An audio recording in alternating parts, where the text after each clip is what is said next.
70। অবাক তো ব্যাপারটা, ডিসব্যান্ডিং হওয়ার এত বছর পর বৃদ্ধ সাতজন বিটিএস সদস্য এক হয়ে কনসার্টের আয়োজন করে। 2024 সালে যেটা ছিল আমার স্বপ্ন, সেটা আজ আমার পূরণ হয়েছে। আমিও সেই কনসার্টে কোটি কোটি আর্মি ছিলাম আমরা। এখন মাত্র কিছু সংখ্যক আর্মি, সবার বয়সে 40 থেকে 50 প্লাস হবে। কিছুক্ষণ পর সাতরাজা আসে, তাদের সাথে কিছু ছেলেও আসে। তারা দেখতে হুবহু আমাদের সাতরাজার মতো। তখনই ইয়ুঙ্গি বলে উঠে, আর্মিরা, আমার ছোট বাংতান নিয়ে এসেছি। আর বলেছিলাম না বৃদ্ধ বয়সেও কোমরে হাত দিয়ে ফেকলাভ গানটি গাইবো? এই যে দেখো আমি এসেছি। জিন বলে, বুড়ো হয়ে গেছি, তারপরও I am alright handsome you know. সব আর্মিরা হাসির সাথে কান্নায় ভেঙে পড়ে।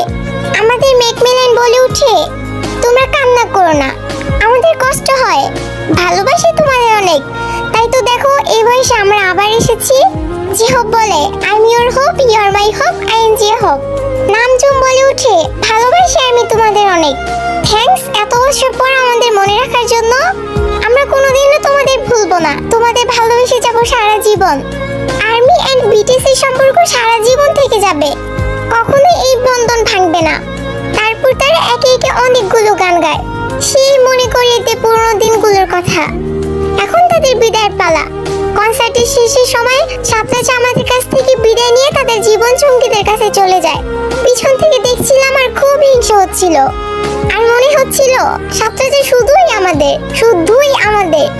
এত বছর পর সব বদলে গেছে, তারা বদলে গেছে, আর্মিরা বদলে গেছে। বিটিএস আর আর্মিদের ভালোবাসা বদলাহীন। BTS army forever.